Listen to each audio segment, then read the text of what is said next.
Hi hello everyone.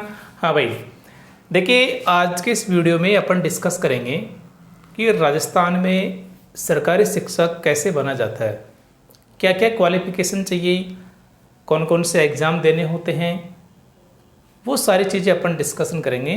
तो आप सभी वीडियो के लास्ट तक ज़रूर बना रहिएगा, ठीक है भाई। चलो, हाँ जी, देखो सबसे पहले अपन ये डिस्कस करेंगे कि जो राजस्थान होता है ना बेटा, इसमें 4 तरह के टीचर होते हैं। कितने तरह के? 4 तरह के। सबसे पहला कक्षा 1 से 5 तक जो टीचर होते हैं, कक्षा 6 से 8 तक, कक्षा 9 से 10 तक और कक्षा 11 से 12 तक।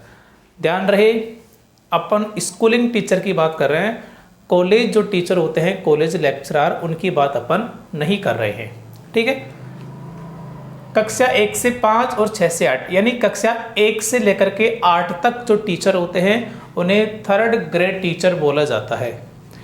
कक्षा 9 से 10 के जो टीचर होते हैं उन्हें 2nd ग्रेड टीचर बोला जाता है, और जो कक्षा 11 से 12 तक होते हैं उन्हें 1st ग्रेड टीचर बोला जाता है। दूसरी बात, जो कक्षा 1 से 5 तक होते हैं 3rd ग्रेड में, इन्हें लेवल 1st के टीचर बोला जाता है, और कक्षा 6 से 8 तक के जो होते हैं जिन्हें लेवल 2 बोला जाता है।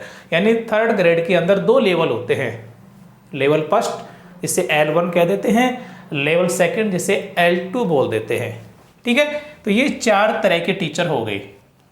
आगे देखो, अब ये टीचर अपन कैसे बनेंगे, क्या क्या योग्यता होनी चाहिए हमारे पास, क्या क्या क्वालिफिकेशन होनी चाहिए, वो अपन डिस्कस करते हैं। देखो, यदि आपको कक्षा 1 से 5वीं तक का टीचर बनना है, यानी लेवल 1st का टीचर बनना है, तो आपके पास 12th पास होनी चाहिए, मिनिमम 50% मार्क्स के साथ। देखो होता क्या है कि मार्क्स कितने चाहिए, 45% चाहिए, 50% चाहिए, या केवल पास होना चाहिए, ये सारी बातें देखो जब नोटिफिकेशन आता है, वैकेंसी आती है, उसमें साफ साफ लिखा होता है। तो ये चेंज हो सकते हैं, इन पर मत जाना, लेकिन 12th पास होना चाहिए। किसमें? एनी स्ट्रीम, किसी भी स्ट्रीम में, यानी चाहे आपके पास आर्ट्स विषय हो 12th में, चाहे कॉमर्स हो, चाहे साइंस हो, लेकिन 12th पास होना जरूरी है, ठीक है। इसके साथ और क्या होना जरूरी है, या तो BSTC या DLED, ठीक है, या तो ये आपके पास होना जरूरी है, ये क्वालिफिकेशन है। अब जॉब कैसे लगेगी, सरकारी जॉब? तो देखो इसमें 2 एग्जाम होते हैं। एक पहला होता है रीट प्री, जिसे कौन करवाता है? RBSC या BSER जो बोर्ड होता है अपना, Rajasthan board of secondary education या board of secondary education, RBSC बोलो चाहे BSER बोलो, ये एग्जाम लेता है। अब अपन इसमें पास कब होंगे? तो देखो इसमें कुछ मिनिमम ना पासिंग मार्क्स होता है कैटेगरीज वाइज, कि इतना % यदि नंबर आ गए तो आप लोग पास है। कितने नंबर? तो टोटल पेपर 150 नंबर का होता है, ठीक है।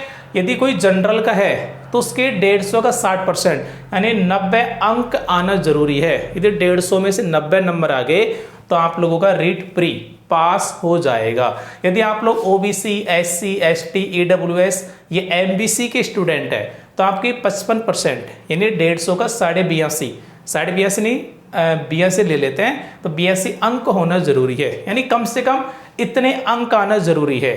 जनरल के 90 और इसके 82, इतने नंबर तो आना जरूरी है, तब आपका रीट प्री हो जाएगा। एक बात और ध्यान रखना, देखो 2 चीज़ें होती है, TSP और नॉन TSP। राजस्थान में के कुछ जिले TSP के अंदर आते हैं, जैसे आपका डूंगरपुर, बांसवाड़ा, प्रतापगढ़, ये कंप्लीटली TSP के अंदर आते हैं। और जैसे पाली है ना, चित्तौड़गढ़ है, ऐसे कुछ जिले हैं जिनका कुछ हिस्सा TSP में आता है, बाकी सारे जिले नॉन TSP में आते हैं, ठीक है। और फिर TSP के अंदर जनरल है ना, ये सारी कैटेगरीज अलग हो जाती है, नॉन TSP में अलग हो जाती है ना। धीरे धीरे आपके समझ में आ जाएगा बेटा। तो ये टोटल 150 का होगा, कितना % चाहिए? जनरल के 90 और OBC, SC, ST, EWS, MBC के लिए 55%। फिर आपका रीट प्री हो जाएगा। इसके बाद में लगेगा रीट मेंस एग्जाम। ये एग्जाम कौन लेता है? एक बोर्ड है जिसे बोलते हैं RSMSSB, आजकल इसको RSSB बोर्ड भी बोलते हैं। ये बोर्ड है ना, कर्मचारी चयन बोर्ड है ये एग्जाम लेता है। और फिर ये जो एग्जाम होगा ना, इसका कट ऑफ निकलेगा, कैटेगरीज वाइज। जैसे सपोज करो 1000 पोस्ट है टोटल, ठीक है, और जिसमें मान लीजिए जैसे जनरल के अंदर 100 है ना, ओबीसी के अंदर भी 100 है, तो ऐसे एससी के अलग, एसटी के अलग, ऐसे पोस्ट डिवाइड होती है। टोटल 1000 है, अब जनरल की अलग हो जाएगी, ओबीसी का अलग, एससी के अलग, एसटी के अलग, ऐसे कम ज़्यादा होती है। कोई आवश्यक नहीं है कि सभी में सेम पोस्ट हो। जैसे सपोज करो जनरल में 150 है, ओबीसी में 500 भी हो सकती है। तो ये कैटेगरीज वाइज डिवाइड होती है, ठीक है। फिर होगा क्या, जैसे 1000 पोस्ट है टोटल, अब ये पास करेंगे जैसे 2 गुना, 3 गुना, 1.5 गुना ऐसे पास करते हैं। जैसे 2 गुना बच्चे पास करने हैं तो टोटल 1000 पोस्ट है, 2000 बच्चे पास करेंगे। फिर 2000 बच्चों का डॉक्यूमेंट वेरिफिकेशन होगा, है ना, उनके डॉक्यूमेंट चेक होंगे, तो सारी चीज़ें चेक होती है ना। कुछ बच्चे बाहर हो जाते हैं डॉक्यूमेंट वेरिफिकेशन में, जिसको हम डीवी बोलते हैं शॉर्ट में। क्यों बाहर हो जाते हैं, जैसे कुछ ना फर्जी मार्कशीट वगैरह, फर्जी डिग्री लगा देते हैं, ऐसे बाहर हो जाते हैं। फिर जो बच्चे शेष रहते हैं ना, उनमें से टॉप 1000 बच्चे लेंगे कैटेगरीज वाइज। जैसे जनरल की 100 पोस्ट है तो टॉप 100 जो बच्चे हैं जनरल के, उनको लिया जाएगा, है ना। तो टोटल 1000 सीट है तो 1000 बच्चे लिए जाएंगे। कुल मिला के क्या निकलेगी, कट ऑफ निकलेगी। स्टार्टिंग में जो कट ऑफ निकलती है ना, जितनी सीट है उससे ज़्यादा 1.5 गुना, 2 गुना, 3 गुना ऐसे बच्चे लेते हैं। फिर उनमें से टॉप 1000 बच्चों को लिए जाएंगे, ठीक है, ऐसे कट ऑफ निकाली जाती है। तो ये हो गया आपका कक्षा 1 से 5 तक। बात करते हैं कक्षा 6 से 8वीं तक के लिए, है ना। अब देखो यहाँ पे बच्चे चेंज हो जाएंगे कि आप जब 6ठी से क्या विषय स्टार्ट हो जाता है, साइंस है आपका, मैथ है, हिंदी है, इंग्लिश है, तो आपको किसका टीचर बनना है। यदि आप लोग किसी भी आर्ट्स विषय का टीचर बनना चाहते हैं, है ना, जैसे हिंदी, इंग्लिश, संस्कृत, कोई विषय, कोई लैंग्वेज है, एसएसटी है ना, ऐसे, तो आपके पास, यानी अपन बोलेंगे आर्ट्स या कॉमर्स के लिए, तो आपके पास 12th पास होना चाहिए आर्ट्स या कॉमर्स सब्जेक्ट में। मिनिमम पासिंग मार्क 50%, कम भी हो सकता है ना, कितना होगा वो नोटिफिकेशन में आता है। साथ में आपके पास बीए होना चाहिए, 45 या 50% इसका भी एक मिनिमम पासिंग मार्क इसका क्राइटेरिया होता है, कितना होगा वो नोटिफिकेशन में आ जाता है। साथ में बीएड होना चाहिए, यानी यदि आपको आर्ट्स विषय का टीचर बनना है कक्षा 6 से 8 तक के लिए, तो आपके पास 12th पास होना चाहिए आर्ट्स या कॉमर्स में, साथ में बीए होना चाहिए आपके, है ना। ध्यान रखना, कॉमर्स वालों के लिए बीकॉम होता है, बैचलर ऑफ कॉमर्स, ध्यान रहे। आर्ट्स वाले बच्चे तो बीए और कॉमर्स वाले तो बीकॉम, साथ में बीएड होना चाहिए। ये क्वालिफिकेशन, ये योग्यता होनी चाहिए। अब जॉब कैसे लगेगी, तो वही सेम रीट प्री लगेगा, जैसे लेवल फर्स्ट में लगा था, उसी तरह आपका 150 अंक होगा, है ना। जनरल के लिए 90 और OBC, SC, ST, EWS, MBC के लिए 55% वो होना चाहिए। फिर वही रीट मेंस एग्जाम होगा, जिसमें वही कट ऑफ निकलेगी जो मैंने अभी बताया था। तो ये क्राइटेरिया होता है, ठीक है। अब यदि आपको साइंस का टीचर बनना है कक्षा 6 से 8 तक के लिए, तो 12th पास होना चाहिए साइंस स्ट्रीम में। साइंस स्ट्रीम का मतलब आप लोग बायोलॉजी वाले स्टूडेंट भी हो सकते हैं, मैथ वाले भी हो सकते हैं, एग्रीकल्चर वाले भी हो सकते हैं। साथ में बीएससी होना चाहिए, साथ में बीएड होना चाहिए, ठीक है। सेम कंडीशन है, रेट प्री होगा जैसे लेवल फर्स्ट में हुआ था, उसी तरह आपका मिनिमम पासिंग मार्क होगा और फिर आपका रेट बैंस होगा, कट ऑफ निकलेगी, वो सारी चीज़ें होती है। ये हो गया आपका यदि आप लोग 3rd ग्रेड के टीचर बनना चाहते हैं। अब यदि आप लोग 2nd ग्रेड टीचर बनना चाहते हैं, तो सबसे पहले 2nd ग्रेड का एग्जाम कौन लेता है, आरपीएससी लेता है। जैसे लेवल फर्स्ट में रेट प्री का लिया था बीएसईआर ने, और मेंस का लिया था आपके आरएसएसबी बोर्ड ने, वैसे ही यहाँ पर जितने भी पेपर होंगे 2nd ग्रेड में और 1st ग्रेड में, दोनों का एग्जाम कौन लेता है, आरपीएससी बोर्ड है ये ना, Rajasthan public service commission. RES का एग्जाम भी यही लेता है, आरपीएससी।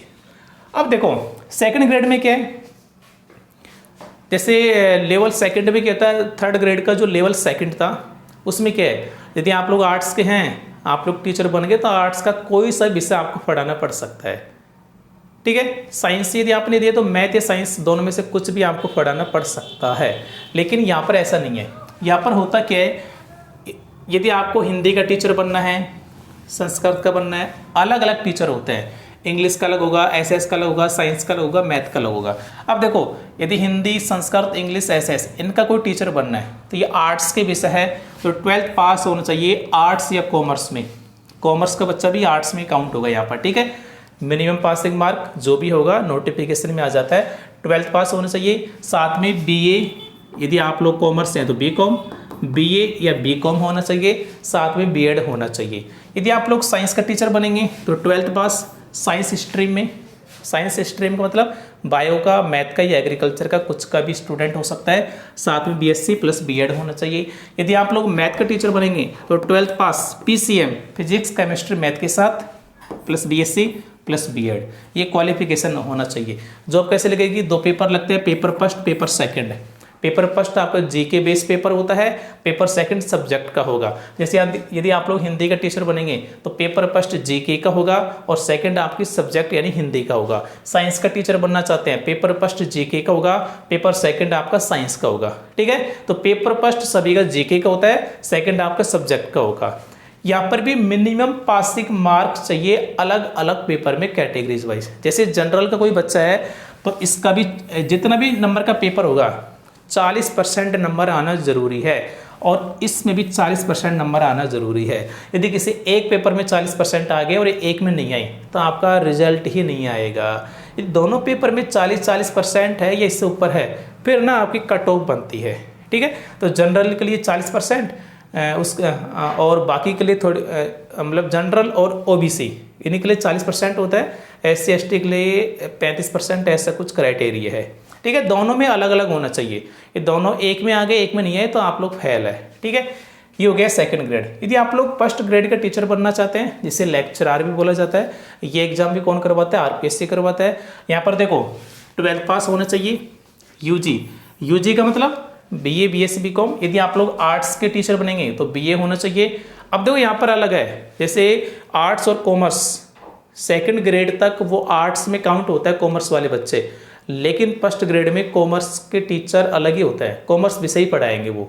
ठीक है, यदि आप लोग आर्ट्स स्ट्रीम के टीचर बनना चाहते हैं तो 12th पास प्लस बीए प्लस एमए और बीएड। यदि आप लोग कॉमर्स स्ट्रीम के टीचर बनना चाहते हैं 12th पास प्लस बीकॉम, यहाँ पर यूजी को बीकॉम बोला जाता है, बैचलर ऑफ कॉमर्स, साथ में एमकॉम मास्टर ऑफ कॉमर्स और बीएड होना चाहिए। यदि आप लोग साइंस के टीचर बनना चाहते हैं, है ना, बायो का अलग, फिजिक्स का, मैथ का, केमिस्ट्री का, है ना, एग्रीकल्चर के किसी भी विषय का, तो वो 12th होना चाहिए, बीएससी एमएससी प्लस बीएड।